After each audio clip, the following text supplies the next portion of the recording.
Assalamualaikum warahmatullahi wabarakatuh dan salam sejahtera, salam makmur Johor.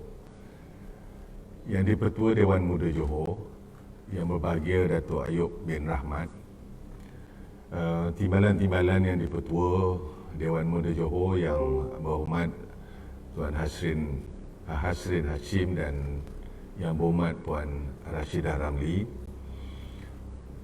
Yang berhormat Datuk On Hafiz Ghazi, Pengurusi Jawatankuasa Pelancongan Belia dan Sukan, Yang berhormat Datuk Haji Samsul Bari Jamali, Pengurusi Jawatankuasa Pertanian Industri Asas Tani dan Kemajuan Luar Bandar, Yang berbahagia Tuan Haji Farizal Ismail, Pengarah Institut Dato' On,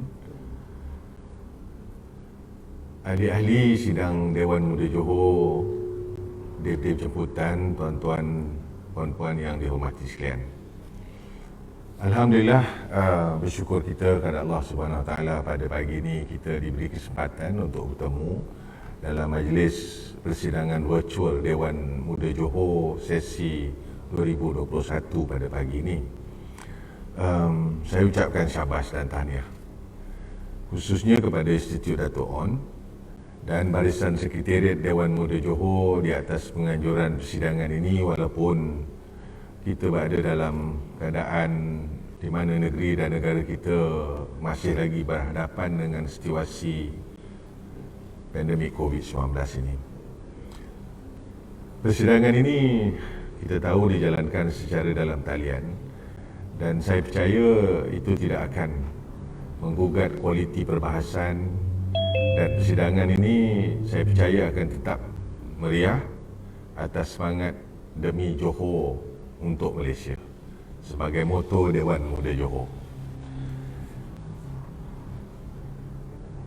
Saudara-saudari yang saya hormati sekalian, Dewan Muda Johor ini adalah platform yang seperti mana kata yang di-Pertua tadi, sebagai platform yang terbuka untuk mengumpul anak-anak muda daripada Johor yang terdiri daripada pelbagai latar belakang untuk berbincang, berbahas berkenaan ke perkara yang berkaitan dengan dasar dan juga peranan kerajaan negeri. Dewan Muda Johor saya percaya akan terus menjadi satu medium yang demokratik, bersifat tersusun dalam menyalurkan kritikan serta sentiasa sahaja menyarankan ikhtiar sebagai semak dan imbang dalam pentadbiran kerajaan negeri dan juga negara kita. Maka itu saya telah pun menyatakan bahawa program kepimpinan muda negeri Johor ini adalah untuk melatih pemimpin muda supaya setaraf dengan pemimpin muda global menerusi Dewan Muda Johor ini. Dan sejak penubuhan Dewan Muda yang menjadi wadah kepada rakyat, khususnya anak muda Johor, supaya adanya peningkatan, adanya penambahbaikan, adanya menyerlahnya peranan anak muda dalam menyumbang dan membangunkan seperti ekonomi negeri Johor. Jadi penubuhan Dewan Muda ni apabila kita kata sejajar dengan dasar memperkasakan golongan belia secara menyeluruh, itu bererti bahawa perkara-perkara yang dibincangkan dalam persidangan Dewan Muda itu haruslah merupakan dasar-dasar dan juga perancangan-perancangan kerajaan negeri yang terkini. Janganlah sekali-kali kita menggunakan peluang dan masa yang ada ini untuk kita membincangkan perkara-perkara yang tidak dapat membawa suara orang muda dan juga kedudukan negeri kita ke hadapan. Jadi kalau itu menjadi keyakinan kepada kita, saya yakin bahawa masyarakat akan sedar tentang peranan golongan belia dalam membangunkan negeri mahupun negara, di mana mereka sudah menunjukkan kesediaan untuk meletakkan tanggungjawab itu sekiranya diletakkan tanggungjawab itu di atas bahu mereka, maka mereka telah ada kemampuan berdasarkan kepada apa yang diilhamkan, apa yang dibincangkan dan pandangan serta pendapat orang muda itu sebagai asas dan bukti kepada kesediaan generasi muda dalam menerajui negeri dan negara kita. Saya juga percaya bahawa masyarakat maupun golongan belia secara keseluruhannya juga perlu menyumbang tenaga dan baktinya untuk beberapa perkara penting seperti kesejahteraan negeri ini. Johor banyak keunikannya dan banyak kelebihannya, dan cabarannya tidak juga kurang. Maka itu pendapat dan pandangan orang muda Johor ini haruslah bersifat holistik, menyeluruh dan ianya merentasi sempadan. Walaupun dalam MCO ni kita tidak boleh merentas negeri, tetapi itu tidak bererti bahawa idea pemikiran orang muda juga terikat dengan MCO atau PKP ni. Kerana pemikiran orang muda Johor ini adalah pemikiran anak muda yang bersifat global. Maka sebab itulah pandangan saudara-saudari dalam Dewan Muda ini akan diberi perhatian, akan diberi pertimbangan yang sewajarnya. Yakinlah bahawa tidak akan ada sebarang pandangan, cadangan, saranan daripada Dewan Muda ini akan dibiar lalu begitu sahaja, tanpa diberi perhatian, tanpa diberi pertimbangan, dan juga sedapat-dapatnya diberi satu tempat yang istimewa dalam kerajaan menyusun perancangan, menyusun program-program, lebih-lebih lagi dalam keadaan kita menghadapi keadaan pandemik dan juga ekonomi yang amat mencabar pada waktu ini. Saudara-saudari yang saya hormati sekalian, jadi dengan kesempatan ini saya menyeru agar Dewan Muda Johor akan lebih kerap mengadakan program-program walaupun secara talian, supaya ianya mampu untuk menarik masyarakat, khususnya anak muda, untuk bersama-sama di dalam perancangan kerajaan negeri. Selain daripada itu, saya juga mengharapkan Dewan Muda sentiasa memainkan peranan yang proaktif supaya kewujudannya lebih relevan, seperti mana saya katakan tadi, dan menepati agenda penubuhannya. Kita sudah masuk tahun yang penggal yang kedua, di mana kita dapat melihat apa yang paling penting adalah Dewan Muda memainkan peranan sebagai mata dan telinga pihak kerajaan dalam melahirkan lebih ramai anak muda untuk terlibat sama membicarakan perkara-perkara yang progresif dalam konteks di mana saya kata tadi, pemulihan ekonomi negeri dan juga tentang kaedah kita menguruskan pandemik COVID-19 ini.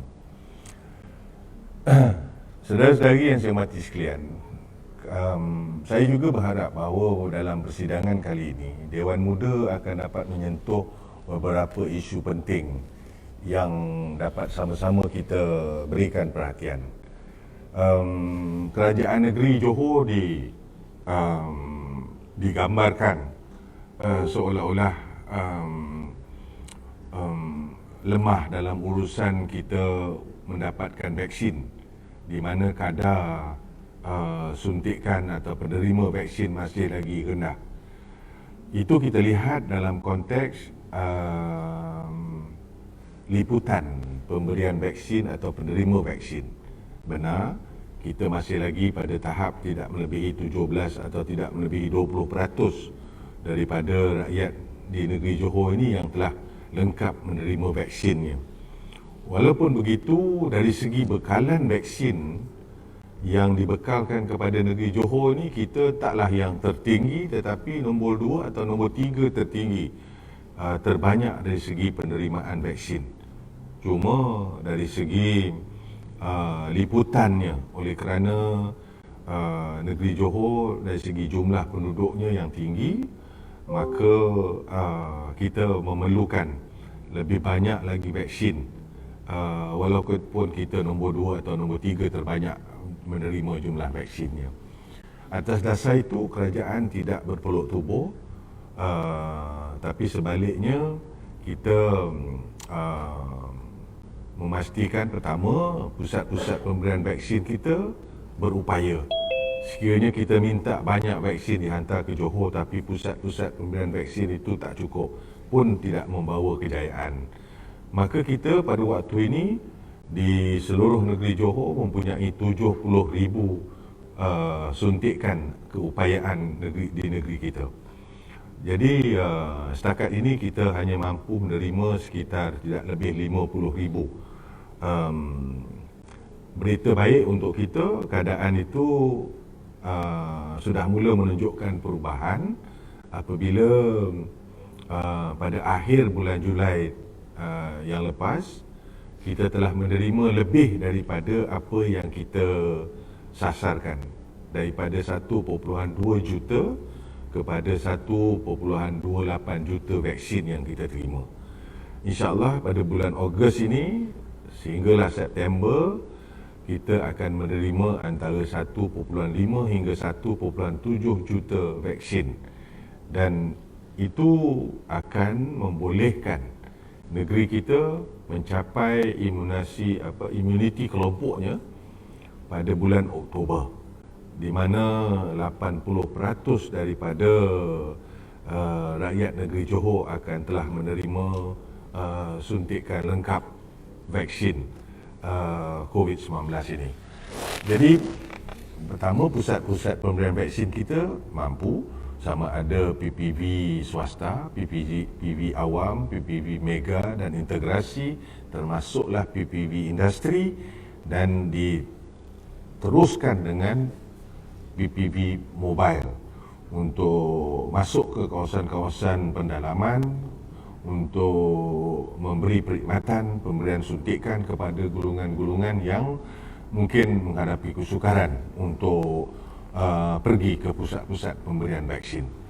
Dari segi infrastrukturnya, kita di peringkat kerajaan negeri sesungguhnya telah melakukan langkah-langkah yang perlu untuk memastikan bahawa sampai sahaja bulan Oktober ini, insya-Allah kita akan telah dapat memastikan 80% rakyat negeri Johor menerima suntikan lengkap. Selain daripada itu, tidak terhenti setakat itu saja. Kita tahu bahawa negeri Johor sebuah negeri industri, dan amat penting supaya kita juga menyuntik pekerja-pekerja asing, juga memahami keperluan syarikat-syarikat multinasional supaya mereka yang perlu beroperasi segera ini dengan berkendakkan agar pekerja mereka menerima suntikan lengkap, maka kerajaan negeri telah pun menjalinkan kerjasama dengan KPJ, dengan melantik J Biotech, dan bekerjasama dengan Pharma Niaga. Kita pun telah memulakan sejak daripada semalam untuk menyediakan vaksin berbayar. Ada yang berpendapat bahawa bila mereka menunggu vaksin tak tiba-tiba, tetapi bila nak suruh bayar, ada pula vaksin. Itu satu tanggapan yang saya kira tidak tepat, kerana apa yang dibuat oleh kerajaan ialah terus berusaha agar vaksin-vaksin yang dibekalkan kepada PPV awam, PPV swasta, PPV yang ada ini, termasuk PPV industri, terus menerima vaksin-vaksin yang disediakan oleh kerajaan.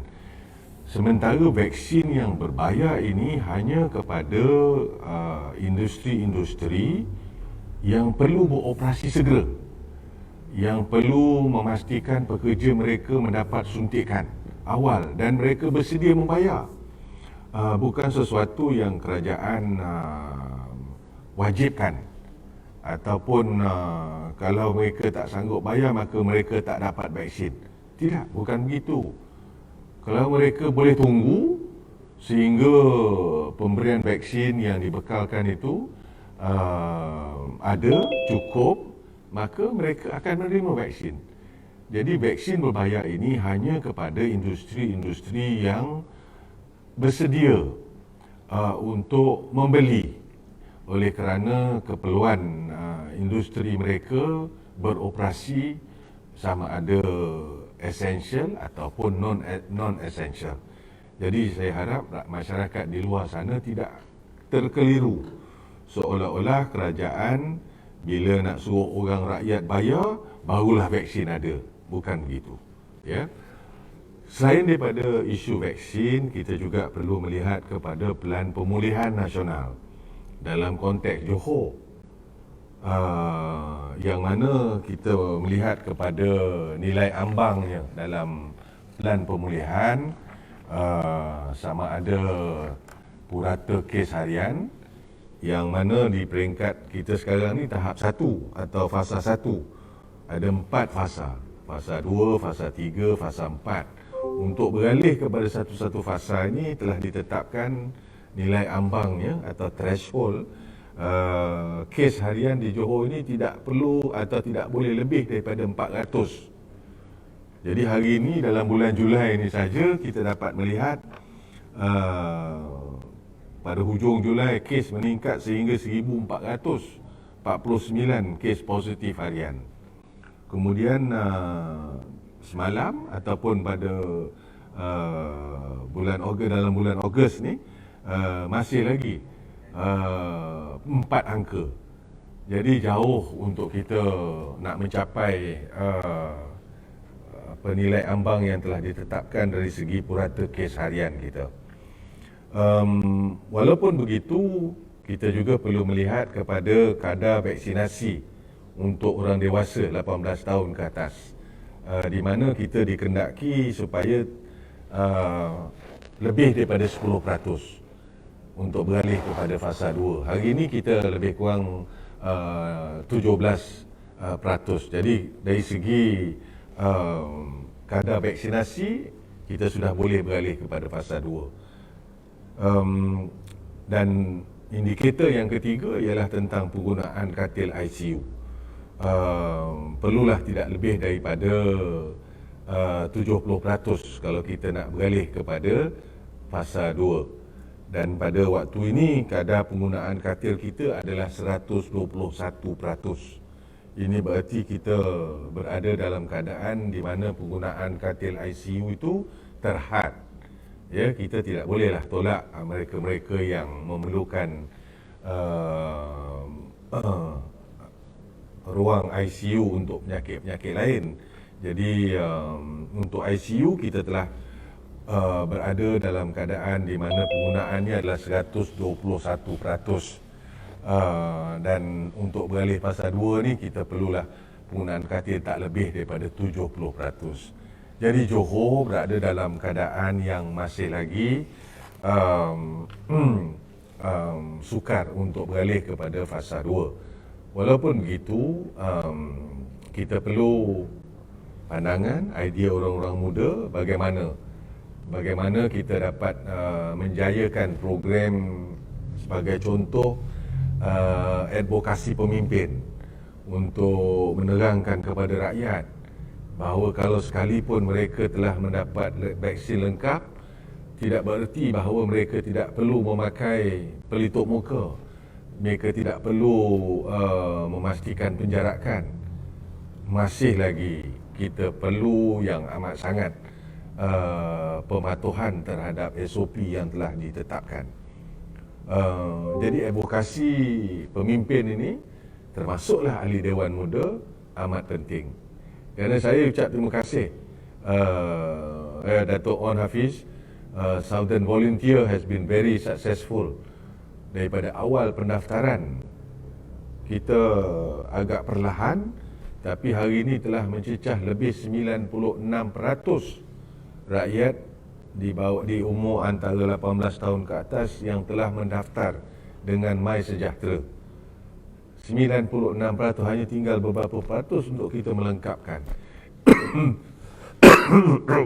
Saya akan minta supaya Southern Volunteers akan terus berusaha membantu agar dapat kita lengkapkan sehingga 100% pendaftaran.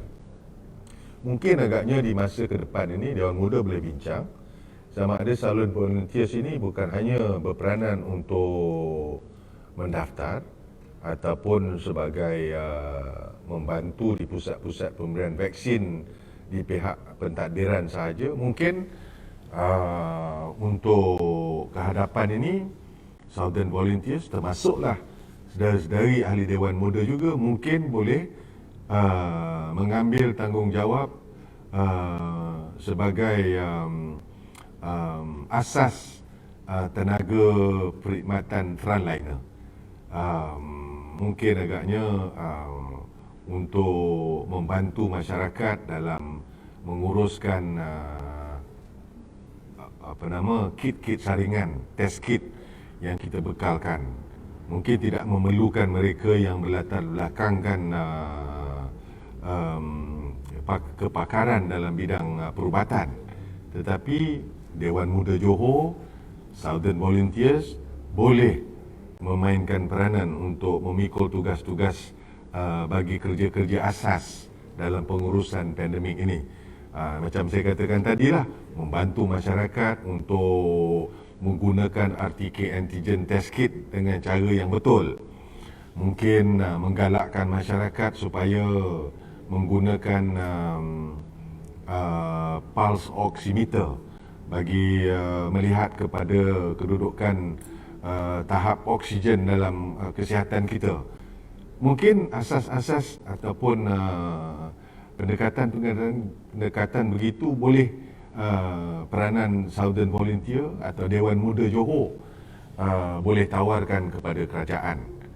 Mungkin yang ramai daripada sini, saya tak pastilah kalau orang lain boleh, saya cuma ragu-ragu Amar aja, takut dia ini adalah penting supaya tenaga perkhidmatan, tenaga barisan hadapan itu dapat kita pertingkatkan, kerana shortage of manpower is an issue yang ada di hadapan kita. Kalau kes yang hari ini dah mencecah hampir 20,000 sehari di peringkat nasional. So untuk kesediaan kita di peringkat negeri, macam kita lihat dalam Pelan Pemulihan Negara, dalam konteks Johor, kita boleh memikirkan pendekatan tersebut. Ketiganya, kita perlu ada satu roadmap untuk pemulihan Johor ini dari segi pengurusan pandemik termasuk hinggalah kepada pengurusan ekonomi negeri. Kerana pandemik ini akan ada dengan kita untuk satu jangka masa yang panjang. Selesai sahaja kita mencapai imuniti kelompok, tak bererti bahawa selesailah masalah COVID-19 ini. Begitu juga dengan ekonomi. Apabila kita selesai dengan pengurusan pandemik ini, besok ekonomi akan pulih. Tidak. Ianya akan mengambil masa. Saya menjangkakan pada waktu ini sedang merangka bajet 2022 dan mengikut kepada indikator, pandangan daripada pakar-pakar, pendapat daripada ahli ekonomi, tahun 2022 bukan tahun di mana ekonomi akan kembali pulih, tetapi ianya adalah tahun yang lebih mencabar. Mungkin kita berada dalam keadaan di mana kita terus menghadapi defisit yang menyebabkan hasil tidak dapat kita pertingkatkan, tapi sebaliknya perbelanjaan terus perlu kita pertingkatkan demi kesejahteraan dan juga kemakmuran negeri Johor ini. Perlu ada roadmap untuk pemulihan. Selain daripada itu, saya akan melihat semula. Dewan Muda tolong lihat semula bagaimana pakej rangsangan ekonomi negeri Johor dirangka. Pihak-pihak yang menerima pakej rangsangan ini bagaimana kesan.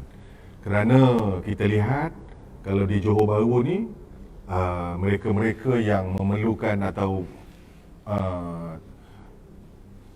mengharapkan bantuan bekalan makanan, lainnya ataupun barisannya semakin panjang, semakin hari. Kita di Johor ni kita tahu bahawa ekonomi rentas sempadan yang bekerja di Singapura berulang-alik seharian adalah satu sumbangan besar kepada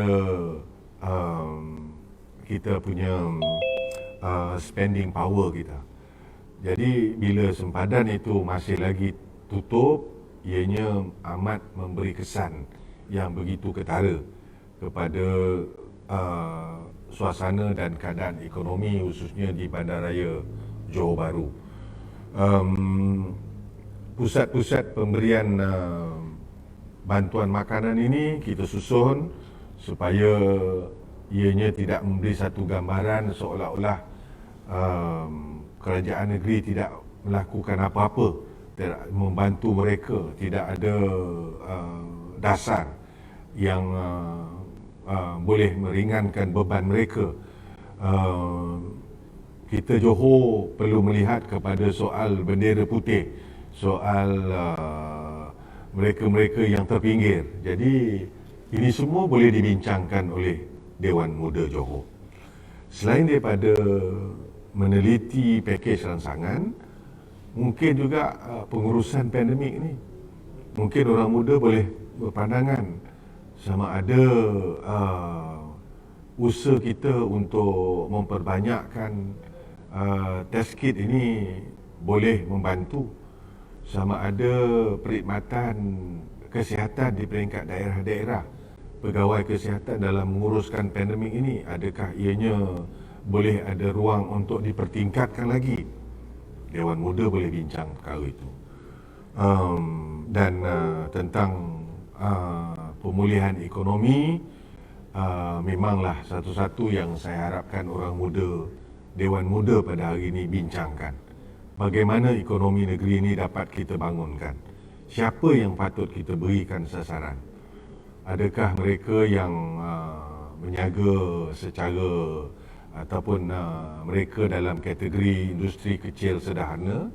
Adakah mereka dalam kategori program pekerjaan harian ataupun daily wage workers perlu diperbanyakkan, kerana kita dapat melihat angka yang mismatch.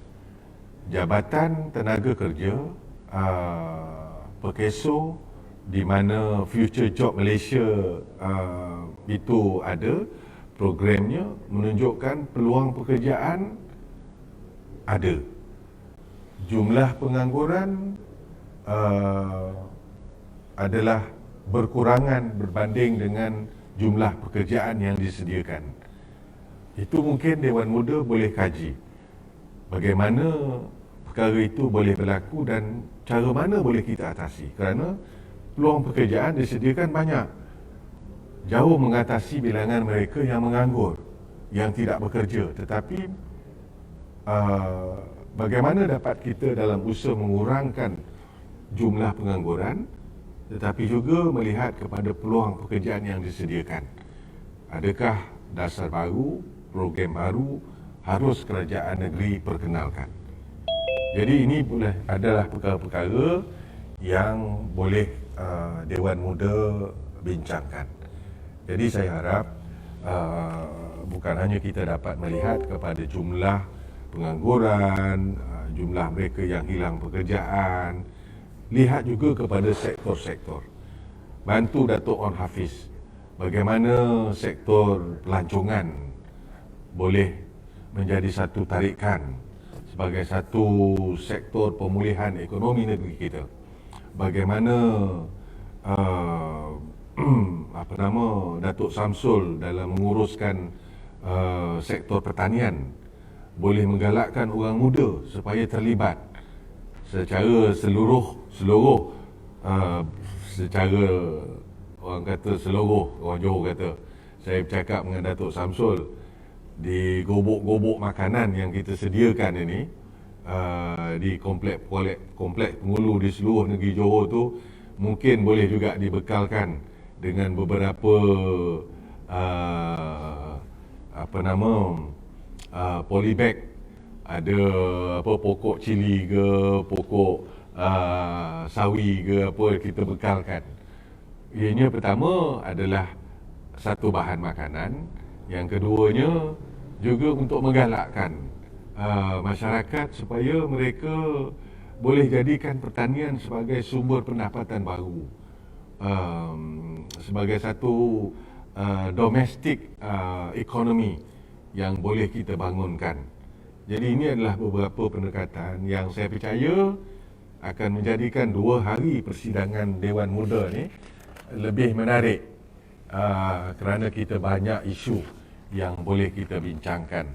Dan kalau itulah menjadi tumpuan Dewan Muda, saya amat yakin dan percaya bahawa dalam kita membicarakan tentang soal pembuat dasar, iaitu ahli-ahli politik, dalam soal kita membincangkan tentang soal menjaga kesucian perlembagaan dan juga